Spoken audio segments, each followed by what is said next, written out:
chegou a hora tão aguardada de uma visão antecipada do que existe além do universo mecânico.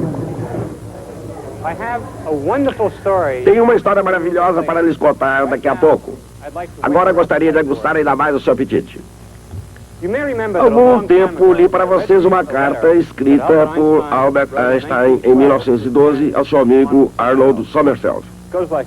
A carta diz: tenho me ocupado exclusivamente do problema da gravitação e acredito agora que superarei todas as dificuldades. Mas uma coisa é certa, em toda a minha vida nunca trabalhei tanto e tornei-me imbuído de um grande respeito pela matemática, as partes sutis da qual, em minha inocência, considerara até agora puro luxo. Essa é uma atitude típica de um físico em relação à matemática. A matemática é um instrumento a ser usado para outros fins. Os detalhes em si da matemática são de pouco ou mesmo nenhum interesse. Mas Einstein descobrira, para sua surpresa, que isso nem sempre é verdade. A base matemática da teoria geral da relatividade de Einstein era algo chamado cálculo tensor. Esse cálculo fora desenvolvido 10 ou 15 anos antes por dois matemáticos italianos, um deles chamado Tullio Levi-Civita.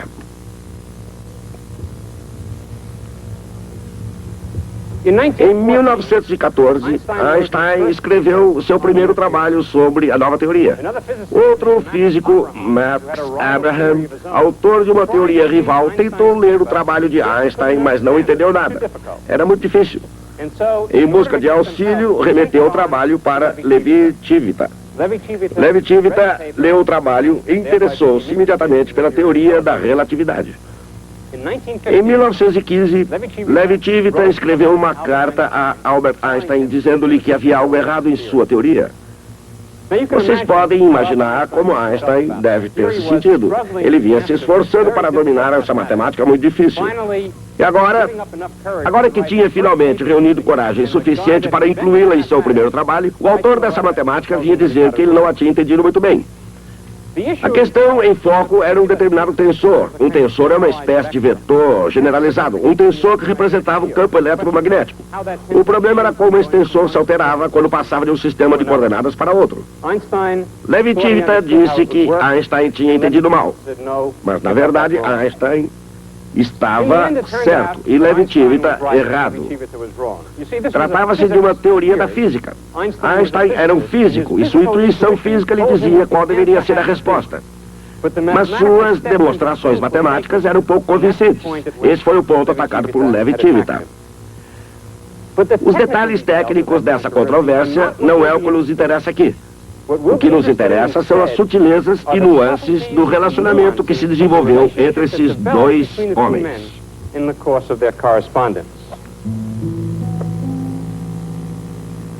Para qualquer pessoa, o fato de Albert Einstein não se considerar um grande matemático pode ser uma grande surpresa.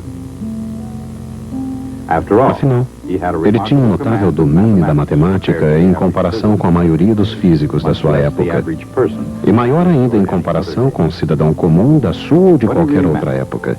O que ele realmente queria dizer era que o seu domínio da matemática não se comparava ao do brilhante italiano Tullio Levi-Civita. Assim, a percepção de Einstein era relativa, mas afinal, Einstein era o mestre da relatividade. É claro que em épocas mais antigas não havia distinção entre matemáticos e físicos. Desde a antiguidade, a astronomia e o cálculo, a mecânica e a geometria eram consideradas partes da mesma profissão. Mesmo assim, sempre houve certos indivíduos que, como Einstein, possuíam uma intuição especial sobre o verdadeiro comportamento do mundo. No século XIX, foi criado um novo termo para descrever esses indivíduos. Esse termo foi físico. Mas mesmo antes de existir esse tempo, a ciência da física fora aperfeiçoada por dois indivíduos, cujo domínio da matemática não era apenas fraco, era virtualmente inexistente. Um deles, o ilustre Benjamin Franklin, de Filadélfia, Pensilvânia, uma colônia da Inglaterra, na América ainda pouco civilizada. O outro, nascido numa época em que a Pensilvânia já não era mais colônia de ninguém, foi Michael Faraday. Inglaterra da Rainha Vitória. Sem ter uma educação conveniente, Michael Faraday teve dificuldades até mesmo de colocar os pés na porta dessa instituição real. Mas uma vez nela aceito, Michael Faraday obteve uma satisfação que só pode ser encontrada na busca e descoberta de ideias científicas originais. E embora desprovido de grandes dotes matemáticos, Faraday faria muito para impelir a ciência em direção ao universo mecânico de Isaac Newton. As leis da mecânica de Newton, juntamente com sua teoria da força da gravidade, haviam convencido a comunidade científica de que o mundo poderia ser compreendido por meios racionais. Nessa mesma trilha, os seguidores de Newton descobririam que, assim como a gravidade, a eletricidade e o magnetismo também são forças que diminuem com o quadrado da distância. A semelhança era espantosa. E tanto para Faraday, quanto para a comunidade científica em geral, ela encerrava uma das questões essenciais da física, seja gravitacional, elétrica ou magnética. Como uma força poderia agir entre corpos quando eles nem sequer se tocavam? Aqui, a intuição de Faraday realmente brilhou, fazendo-o imaginar que uma força igual a 1 sobre R ao quadrado devia ser aplicada por algo que irradiava para fora, como a luz do Sol. Olhando ainda mais longe, Faraday concebeu as linhas de força partindo de cargas positivas e acabando em cargas negativas. E para onde quer que elas fossem, isso significava o universo inteiro, levavam o poder de atrair e repelir. A imagem que Faraday fazia das forças magnéticas não era menos vívida do que sua percepção da eletricidade. Um dia, as visões de Michael Faraday se tornariam a imagem do campo elétrico e magnético. Mas seus colegas, todos mais requintados do ponto de vista matemático, exigiram uma expressão mais rigorosa de suas ideias, e não pura intuição. Naturalmente, foi necessário algum progresso matemático. E ele aconteceu.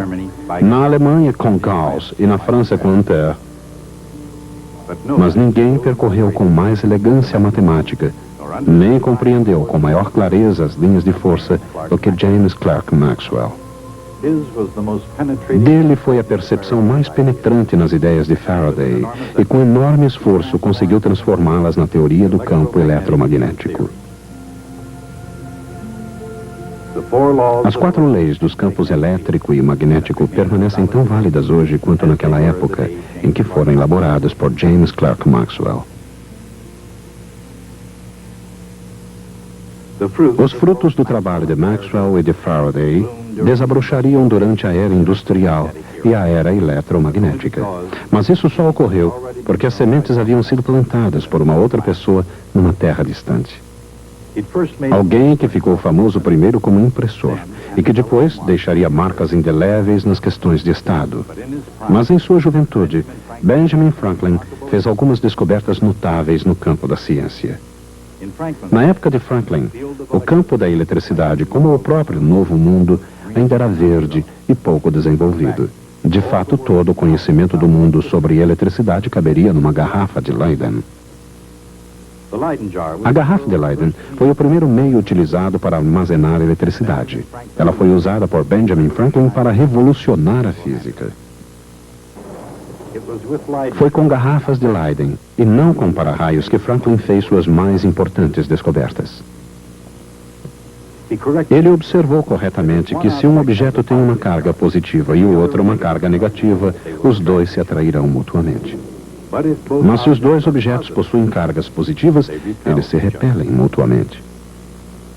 De fato, Benjamin Franklin inventou os próprios termos carga positiva e carga negativa. Mas o que é exatamente uma carga elétrica? E quais os fatores que determinam o funcionamento da eletricidade? Para lidar com a eletricidade com segurança é preciso compreender certas coisas. Não apenas cargas, mas também volts, amperes e campos, entre outras. Mas não importa qual a quantidade em questão, alguma coisa é sempre necessária para produzir a eletricidade.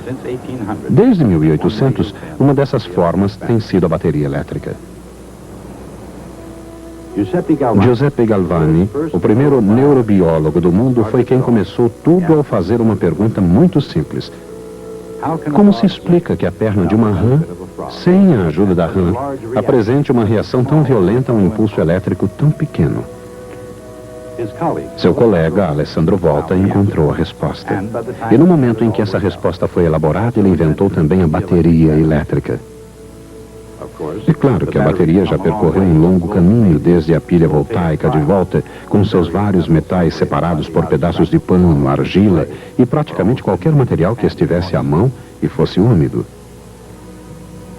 Mas embora a bateria produzisse um fluxo de eletricidade, seria preciso algo consideravelmente mais potente para fazer girar as rodas do comércio e da indústria. Consideremos, por exemplo, o progresso dos holandeses. Na Holanda, obteve-se lucros onde quer que soprasse o vento ou corresse água. Em todo o mundo ocidental, essa fonte de energia foi saudada como a onda do futuro. Mas as condições comerciais tendem a mudar. E realmente mudaram com a introdução da máquina a vapor. Exatamente na mesma época da história, o carvão estava sendo incluído na equação das fontes energéticas e da energia industrial. O carvão revelou-se mais confiável que o vento e mais fácil de transportar do que a água. Mas um elemento diferente logo ocuparia um lugar no cenário da energia industrial: a eletricidade. E ninguém a compreendeu melhor do que Michael Faraday. Ele inventou um aparelho que gerava rotações em virtude do campo magnético criado por uma corrente elétrica. Esse foi o primeiro motor elétrico do mundo. Mas Faraday foi muito mais longe. Se uma corrente elétrica produz magnetismo, será que um campo magnético produz eletricidade? Como resposta, Faraday descobriu a indução eletromagnética. Aumentando ou diminuindo a corrente em um círculo elétrico, o campo magnético variável por ele produzido induzia uma corrente a fluir num segundo circuito. E para um homem, essa imagem sugeriria possibilidades ilimitadas.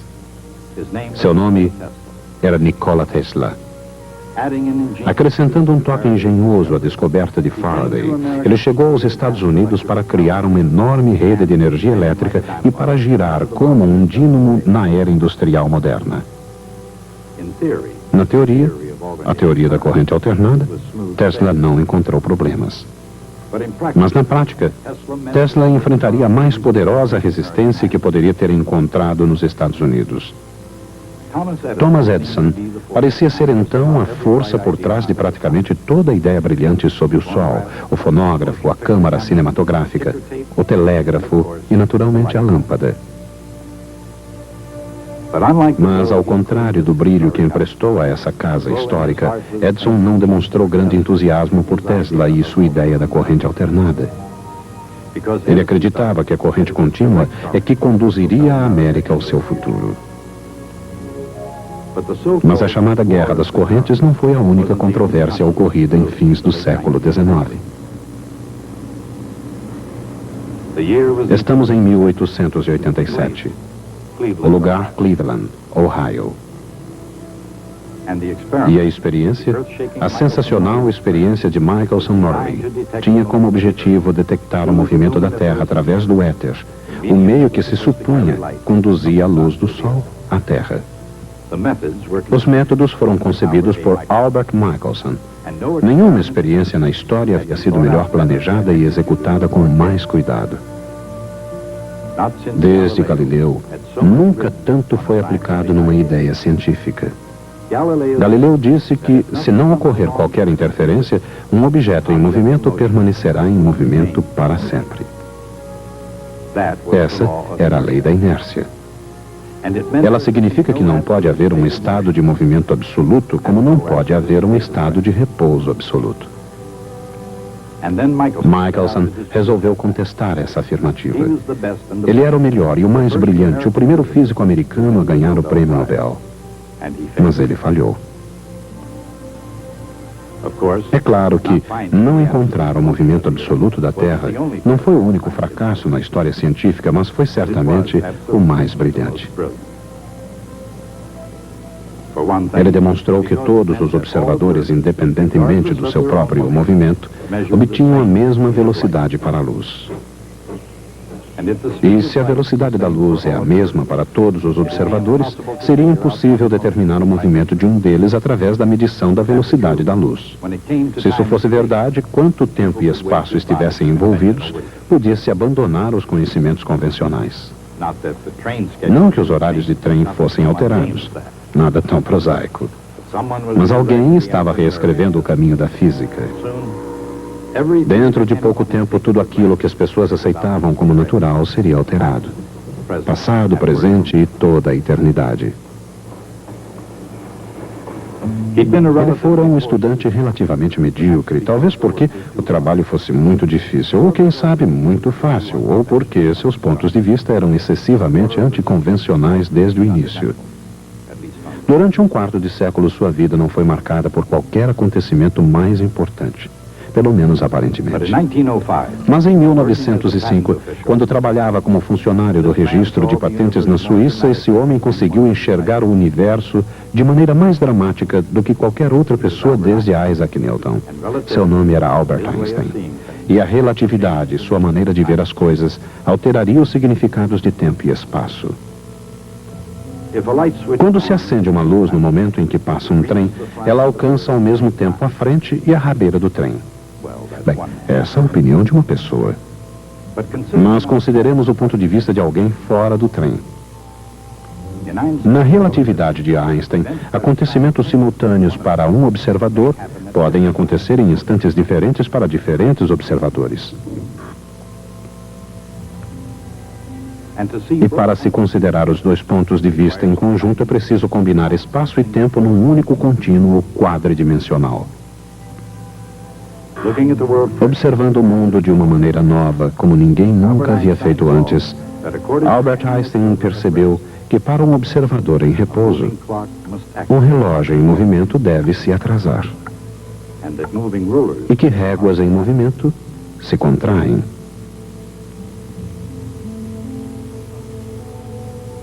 Por causa disso, ele visualizou o que alteraria a concepção humana sobre o comportamento do mundo. Um par de gêmeos, Albert e Henry, por exemplo, nascidos no mesmo tempo e espaço, são aparentemente muito semelhantes. Mas dentro de cada um, podem ser tão diferentes quanto a noite e o dia.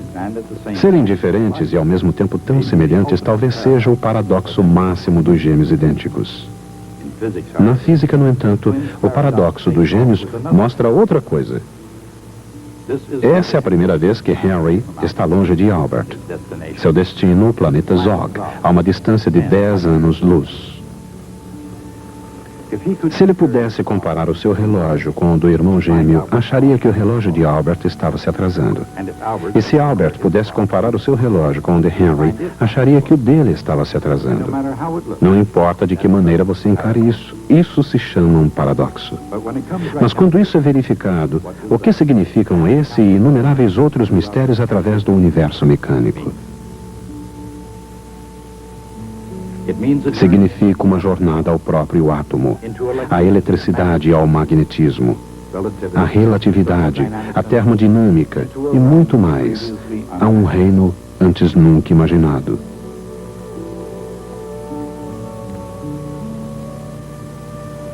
Um reino onde até mesmo as leis de Isaac Newton tiveram que dar lugar à percepção nova e mais profunda,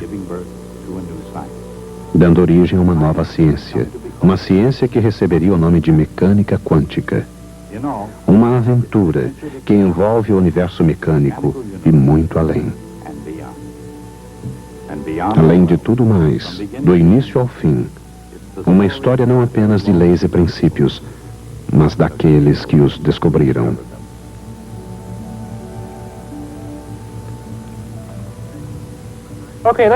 Bem, voltemos a Einstein e Levi-Civita. Aquela primeira carta que mencionamos, de Levi-Civita a Albert Einstein, não existe mais. Entre toda a correspondência, temos as cartas que Einstein escreveu e nenhuma escrita por Levi-Civita, com uma única exceção que vocês compreenderão mais tarde. A razão disso é que, como Levi-Civita era um matemático meticuloso, ele guardou todas as cartas recebidas. Mas Albert Einstein, que tinha um temperamento diferente, jogava tudo fora. Mas isso não importa. É fácil reconstituir toda essa correspondência das cartas que temos escritas por Einstein. A correspondência foi intensa. Muitas cartas foram trocadas num período muito curto. De fato, uma troca de correspondência tão rápida que não poderia acontecer hoje, pois os correios já não são tão eficientes. Mas isso foi possível em 1915. Não temos a primeira carta, mas temos a primeira resposta, de Einstein a Levi-Civita, que lhe havia escrito criticando seu trabalho. Diz Einstein: muito estimado colega, o senhor me proporcionou um grande prazer ao dedicar tamanha atenção ao meu trabalho. Muito raramente alguém com uma visão crítica independente se envolve tão detalhadamente com esse assunto. Quando dirigiu seu ataque contra a mais importante prova da minha teoria, obtida com muito suor, fiquei alarmado, especialmente sabendo como domina essas questões matemáticas muito melhor do que eu. Mas, depois de refletir muito sobre o assunto, acredito ter condições de manter a minha prova. A segunda carta de Einstein a Levi-Civita foi escrita apenas 12 dias depois. Nessa carta, começamos a observar o início do relacionamento que se desenvolveria entre os dois. Ele diz: ficaria muito feliz se me escrevesse em italiano na próxima vez. Quando era jovem, passei meio ano na Itália e tive o prazer de visitar Pádua. Levi-Civita era professor da Universidade de Pádua. Ainda hoje gosto de usar a língua italiana. Por outro lado, não tive coragem suficiente para lhe escrever em italiano, pois o resultado seria confuso. Não há dúvida que Einstein desejava receber uma carta em italiano, mas ele está tentando uma outra coisa. Ele tenta seduzir Levi-Civita. Na próxima carta de Einstein, podemos observar os resultados. Ele diz: meu caro colega, recebi sua carta de 23 de março, escrita no familiar italiano de que há tanto tempo sinto falta. Não pode imaginar o meu prazer a receber esta carta tão genuinamente italiana. Ela me fez reviver belas lembranças da juventude. Na próxima linha, percebemos que Levi-Civita sabia como fazer o mesmo jogo. Einstein diz: você coloca as coisas de uma forma simpática em suas cartas. Você me trata como um amigo. Assim, quando leio suas novas objeções, elas não me deixam de cara amarrada. Na carta seguinte, descobrimos por que restou uma das cartas de Levi-Civita a Einstein.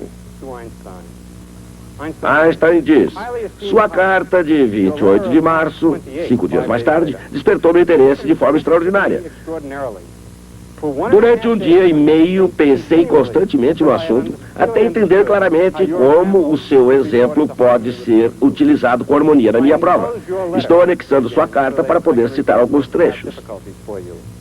É por esse motivo que ainda temos essa carta. Nela está um dos mais belos pós-escritos de qualquer correspondência científica em qualquer parte do mundo. Einstein escreveu: nunca antes mantive uma correspondência tão interessante quanto esta.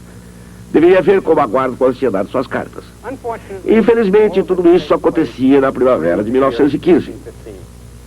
Dentro de pouco tempo, Itália e Alemanha estavam em guerra. E não havia maneira de Einstein e Levi-Civita continuarem trocando correspondência. Os dois não voltaram a se corresponder por 2 anos, até 1917, quando Levi-Civita recebeu um postal da Suíça.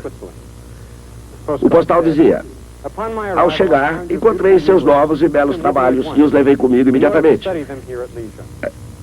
Admiro a elegância do seu método de cálculo.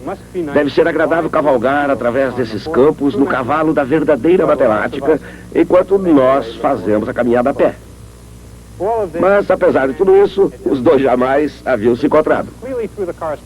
Mas parece muito claro que, a partir de um certo ponto, a controvérsia deixou de ter importância para ambos. Eles queriam apenas uma justificativa para manter a correspondência que tanto prazer lhes proporcionava. Mas, finalmente, se conheceram pessoalmente em 1921, quando Einstein foi convidado a visitar Bolonha para uma série de palestras. Mais tarde, Einstein mudou-se para os Estados Unidos, fixando residência em Princeton.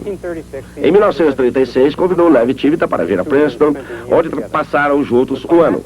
Mas o mundo dava novamente sinais de inquietação e as nuvens de guerra se formavam mais uma vez. Levi Civita retornou à Itália. Em 1938, quando leis racistas foram aprovadas pelo governo fascista italiano, Levi Civita, que era judeu, perdeu seu cargo de professor e seu lugar em todas as sociedades científicas, e finalmente morreu isolado do resto do mundo científico em seu apartamento em Roma em 1941.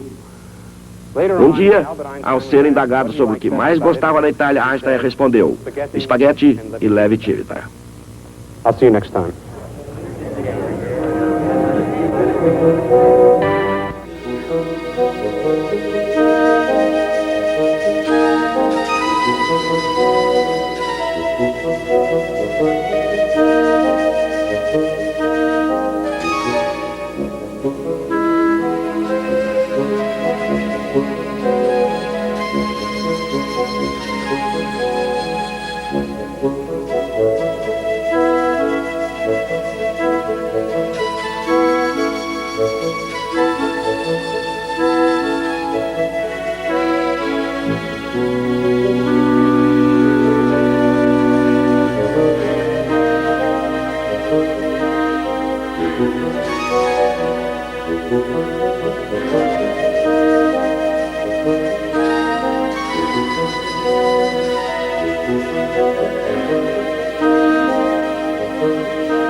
Thank you.